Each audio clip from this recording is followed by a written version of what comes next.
Students, आप देखना शुरू कर चुके हैं पवन Dwivedi easy physics.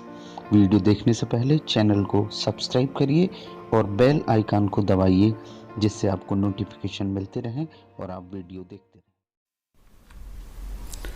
Dear students, आज के करंट इलेक्ट्रिसिटी के पार्ट 7 में हम समझेंगे कॉम्बिनेशन ऑफ सेल्स।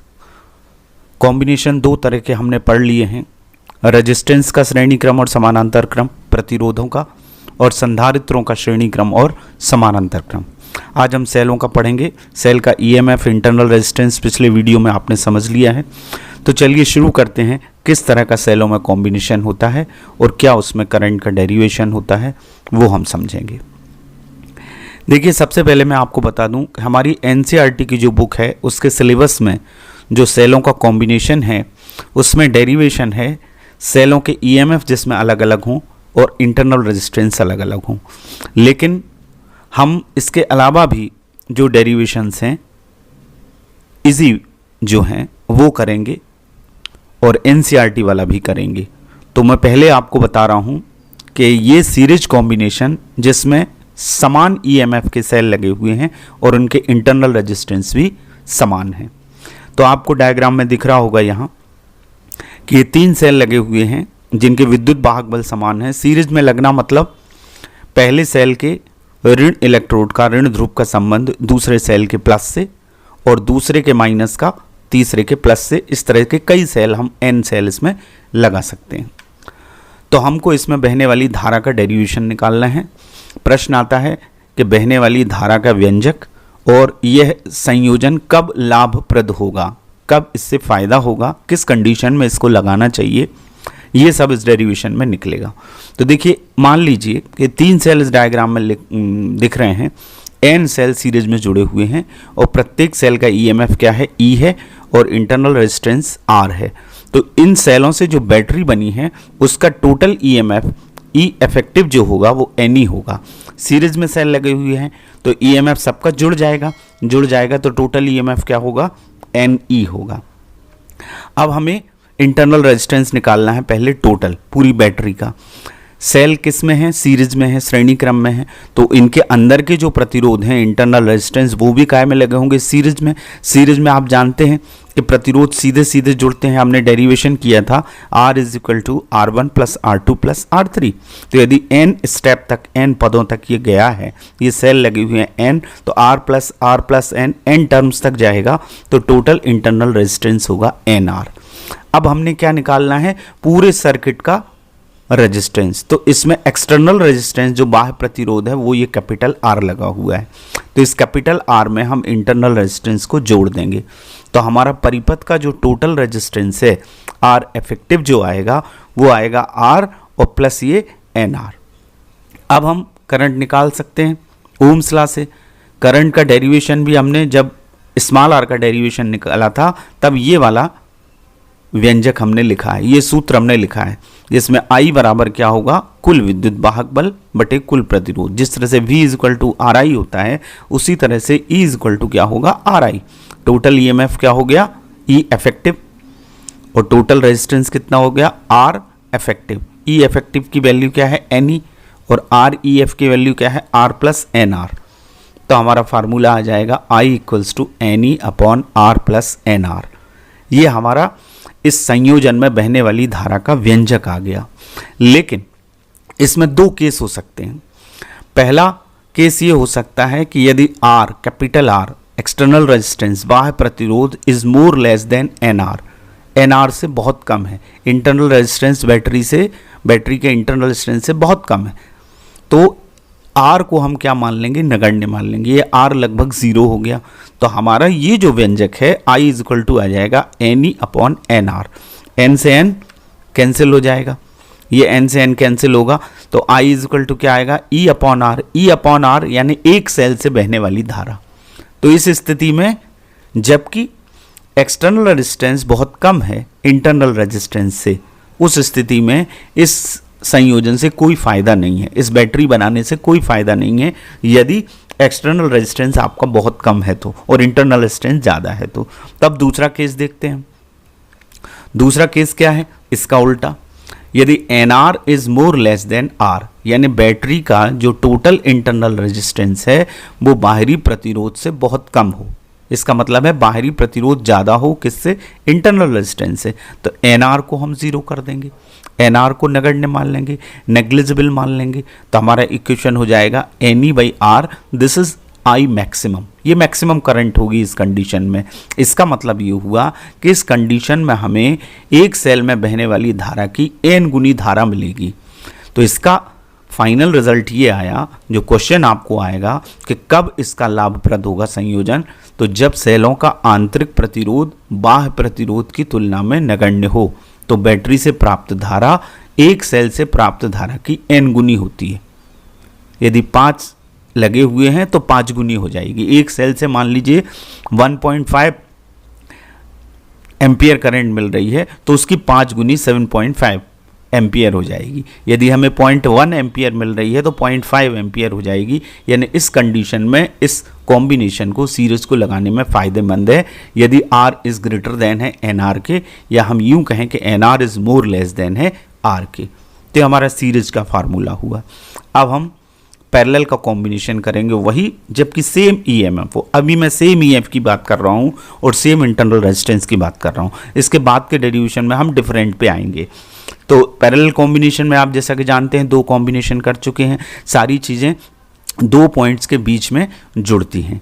तो ये 3 सेल यानी n सेल हम मान सकते हैं जिनके ईएमएफ E हैं, इंटरनल रेजिस्टेंस R हैं, ये A और B पॉइंट के बीच में जुड़े हुए हैं। तो इस कंडीशन में प्रत्येक का प्रतिरोध इंटरनल रेजिस्टेंस R है और बाह्य प्रतिरोध का मान क्या है, ये कैपिटल R है। तो सबसे पहले हम ईएमएफ निकाल लें। आप जानते हैं जब पैरेलल में कोई चीज़ जुड़ी होती है तो पोटेंशियल डिफरेंस, हमने 2 डेरिवेशन कर लिए हैं, पोटेंशियल डिफरेंस समान होता है। तो यहाँ कितने भी सेल लगे हों, यहाँ 10 सेल लगे हैं, लेकिन इस पूरी बैटरी का ईएमएफ E ही होगा क्योंकि ये 2 बिंदुओं के बीच में जुड़े हुए हैं।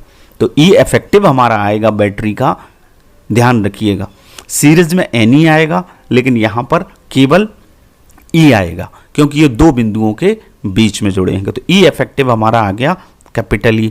अब हम इंटरनल रेजिस्टेंस का टोटल करेंगे। अब देखिए इंटरनल रेजिस्टेंस, चूंकि सेल किस में लगे हैं, पैरेलल में, समानांतर क्रम में लगे हैं, तो उनके साथ लगे ये जो इंटरनल रेजिस्टेंसेज हैं, ये जो आंतरिक प्रतिरोध हैं, ये भी क्या होंगे, पैरेलल में होंगे। जब ये पैरेलल में हैं तो पैरेलल का फार्मूला क्या है, रेसिप्रोकल में जुड़ते हैं, व्युत्क्रम में जुड़ते हैं। तो मान लीजिए इनका R डैश है टोटल आंतरिक प्रतिरोध पूरी बैटरी का, तो फिर 1/R डैश ये रेसिप्रोकल में जोड़ेंगे, 1/R plus 1/R plus 1/R, ये कहाँ तक जाएगा, n टर्म तक। n टर्म तक जाएगा तो ये सारे जुड़ेंगे तो n/R हो जाएगा। 1/R डैश की वैल्यू क्या आएगी, n/R। बट हमें किसकी वैल्यू चाहिए, R डैश की, R डैश की चाहिए तो हम इसको क्या कर देंगे, पलटा देंगे। तो हमारा ये इक्वेशन क्या हो जाएगा, R/n। अब हम इसके बाद क्या करते हैं, टोटल रेजिस्टेंस निकालते हैं सर्किट का। सर्किट का कैसे टोटल निकलता है, ये एक्सटर्नल रेजिस्टेंस R है और इंटरनल रेजिस्टेंस ये है, इन दोनों को जोड़ दीजिए तो सर्किट का कुल रेजिस्टेंस आ जाएगा R effective capital R plus R dash. R dash की वैल्यू क्या है, R/n, R/n आ गया। इसको सॉल्व कर लीजिएगा LCM लेके, तो n into R plus R, n into capital R plus small r upon n, ये हमारा आया R इफेक्टिव। अब जब R इफेक्टिव आ गया तो अब अपने को I निकालना है। तो I निकालना है तो क्या करेंगे, वही फार्मूला लगाएंगे, टोटल EMF यानी E effective upon total resistance यानी R इफेक्टिव। तो E effective upon R effective. Now put the value, E तो हमारा E ही है, केवल चूंकि ये समानांतर में जुड़े हैं तो E हमने निकाला था, और R इफेक्टिव की वैल्यू है ये NR plus R upon R। ये N कहाँ चला जाएगा, ऊपर चला जाएगा, तो ये आ जाएगा NE upon N capital R plus R। ये हमारा इक्वेशन आया समानांतर क्रम में बहने वाली धारा का। अब हम 2 केस पे चर्चा करेंगे वही। पहला केस क्या है, यदि R is more less then NR, internal resistance जो है वो ये NR से बहुत कम हो, या हम यूं कह सकते हैं इस n का पक्षांतर करिए तो R/n is more less then R। अब ये R/n का ही की वैल्यू थी, R/n हमारे इंटरनल रेजिस्टेंस के टोटल की वैल्यू थी, अभी हमने निकाली थी। तो ये वैल्यू क्या है, आर डैश है। इसका मतलब है R dash is more less than R. R dash is more less than R का मतलब आंतरिक प्रतिरोध, बैटरी का आंतरिक प्रतिरोध बाहरी प्रतिरोध से बहुत कम है। तब उस कंडीशन में हम इस आर को क्या मान लेंगे, R is more less than माना है तो आर को क्या मान लेंगे, 0 मान लेंगे।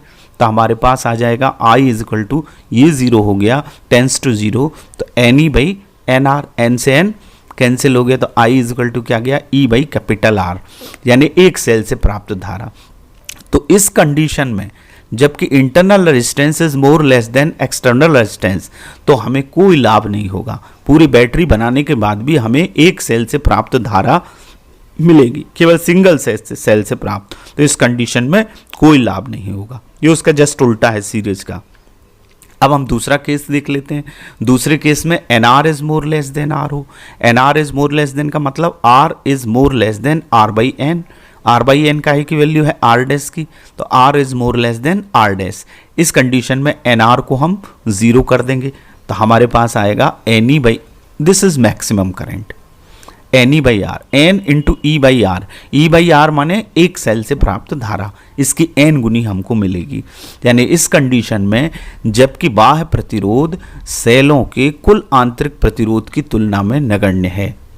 बाह्य प्रतिरोध, ये देखिए, बाह्य प्रतिरोध कुल आंतरिक प्रतिरोध की तुलना में नगण्य है, तो बैटरी से प्राप्त धारा एक सेल से प्राप्त धारा की एन गुनी होती है। तो इस स्थिति में ये संयोजन लाभप्रद होगा। तो ये वाली कंडीशन में पैरेलल लाभप्रद होगा, जबकि R external resistance less than हो आर डैश के, और जब आर डैश लेस देन हो आर के, कैपिटल आर के, तो हमें सीरीज कॉम्बिनेशन लाभप्रद होगा।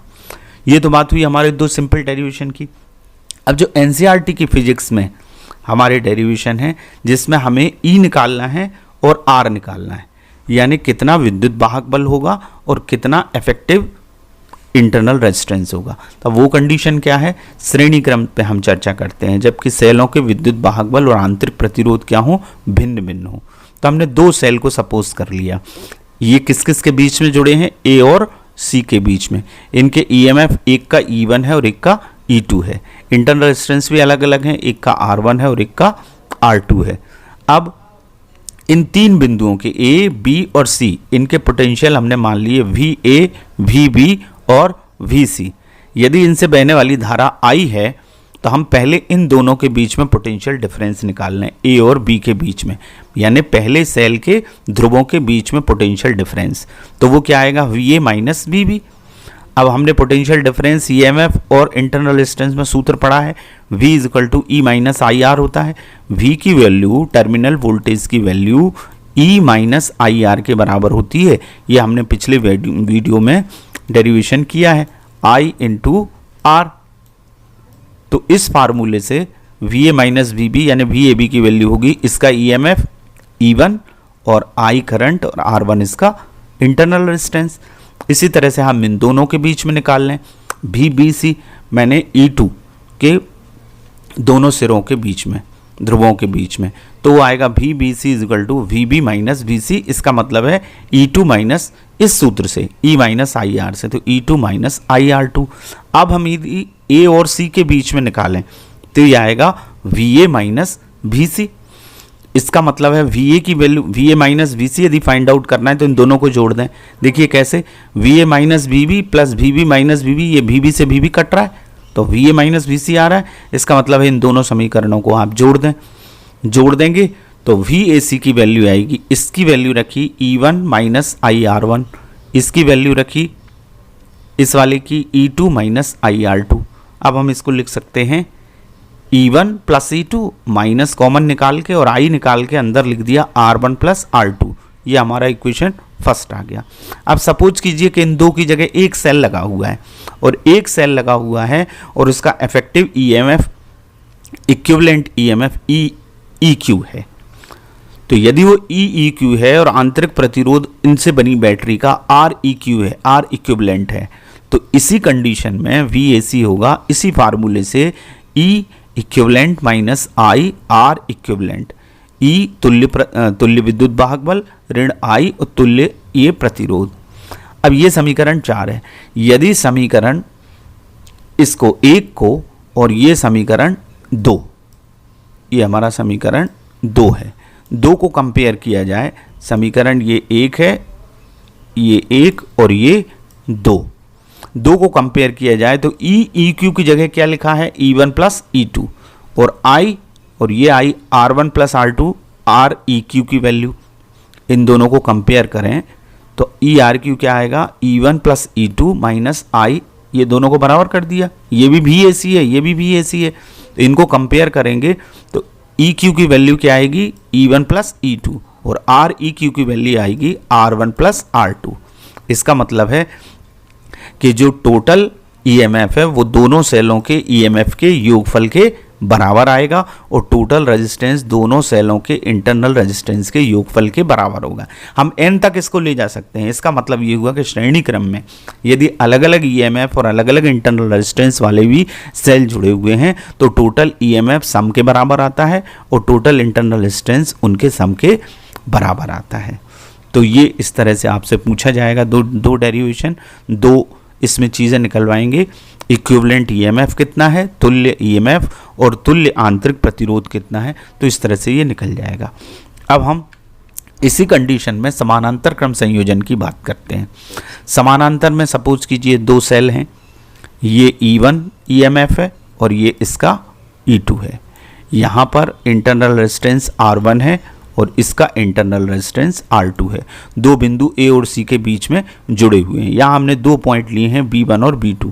इससे I1 धारा निकलेगी, इससे I2 निकलेगी और यहाँ आके क्या हो जाएगी, I हो जाएगी। तो हमने मान लिया, तो I की वैल्यू क्या आएगी, इन दोनों के टोटल के बराबर। यदि दोनों सेलों के कारण परिपथ में बहने वाली धारा टोटल कितनी है, I, तो I इज इक्वल टू क्या हो जाएगा, I1 प्लस I2। ये हमारा क्या आ गया, इक्वेशन फर्स्ट। अब हमने ये मान लिया कि यहाँ जो पॉइंट है जहाँ ये जुड़े हुए हैं ये B1 है और इसका पोटेंशियल डिफरेंस यानी विभव V1 है और इसका B2 का क्या है, V2 है। तो पहले सेल के लिए विभवांतर क्या निकलेगा, V1 माइनस V2। V1 की वैल्यू क्या आएगी, उसी फार्मूले से E माइनस आई आर से E1 माइनस I1 R1। अब I1 R1 को अपन यहाँ ले जाएं तो ये क्या हो जाएगा, प्लस हो जाएगा, तो ये E1 माइनस V। इससे हम I1 निकाल लें, I1 निकालेंगे तो R1 को पक्षांतर करना पड़ेगा, तो ये अपॉन में आ जाएगा, तो E1 minus V upon R1। ये हमारा इक्वेशन क्या आ गया, सेकंड आ गया। यदि इसी कंडीशन में हम I2 निकालें तो I2 की वैल्यू यहाँ E2 हो जाएगा, यहाँ V रहेगा और यहाँ नीचे क्या आ जाएगा, R2 आ जाएगा। ये पहले सेल के लिए और ये दूसरे सेल के लिए। I2 is equal to E2 minus V upon R2। ये I1 और I2 की वैल्यू आ गई। अब ये हमारा जो इक्वेशन फर्स्ट था इसमें I1 और I2 की हम वैल्यू रखेंगे, तो I is equal to E1 minus V upon R1 ये वाली वैल्यू, और E2 minus V upon R2 ये दूसरी वाली वैल्यू। अब इनको अलग अलग कर लेते हैं। E1 अपॉन R1, R1 का भाग हो जाएगा इसमें, minus V upon R1 plus E2 upon R2 minus V upon R2। अब इनको अलग कर लेते हैं, EMF वाले अलग लिख लेते हैं, तो E1 upon R1 plus E2 upon R2 minus common आ जाएगा V upon R1 plus V upon R2। ये हमारी धारा आ गई, I आ गया। ये जो वैल्यू आई ये हमारी किसकी वैल्यू आई, I की वैल्यू आई।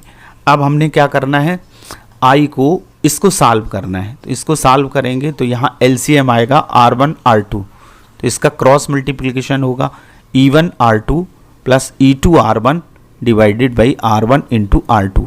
इसी तरह से यहाँ जब हम सॉल्व करेंगे तो R1 R2 LCM आएगा V R2 plus V R1, V common आ जाएगा तो ऊपर आएगा R1 प्लस R2। अब क्या करना है आपको, इसका पक्षांतर कर देना है, तो ये माइनस का टर्म इधर आके किसका हो जाएगा, प्लस का, और ये I इधर आके क्या हो जाएगी, माइनस की हो जाएगी। ये हमारे पास पोटेंशियल डिफरेंस आया। इसको हम ऐसा लिख सकते हैं, R1 R2 का यदि पूरे इक्वेशन में मल्टीप्लाई कर दिया जाए तो R1 R2 से R1 R2 यहाँ कैंसिल हो जाएगा, यहाँ कैंसिल हो जाएगा, लेकिन I के साथ ही आएगा R1 इंटू R2। ठीक है, ये इतना आ गया, तो V हमारा आ जाएगा R1 प्लस R2 से इसको डिवाइड करिए दोनों टर्म को, तो E_R1 R2 plus E2R1 divided by R1 plus ये जो गुणा में है ये इसमें भाग हो जाएगा, I_R1 R2 upon R1 plus R2। ये इक्वेशन 4 हो गया। अब इस पूरे संयोजन को जिसमें 2 सेल हमने लगाए थे उसमें यदि 2 सेलों की जगह 1 सेल है और उसका टोटल EMF E इक्विवेलेंट है और इंटरनल रेजिस्टेंस R इक्विवेलेंट है, तो इसी कंडीशन में उस फार्मूले से V इज इक्वल टू क्या लिखाएगा, EEQ माइनस IREQ इक्विवेलेंट। अब इसको कंपेयर कर लीजिए, तो इक्विवेलेंट E किसके बराबर आएगा, इसके। E इक्विवेलेंट किसकी जगह, इसकी जगह E, और ये IR1 IREQ लिखा है, तो REQ की जगह कितना टर्म लिखा है, ये R1 R2 upon R1 plus R2। चौथा और पांचवें समीकरण को हमें इस रूप में लाना है उस समीकरण को, उसके लिए हमने ये सब किया था।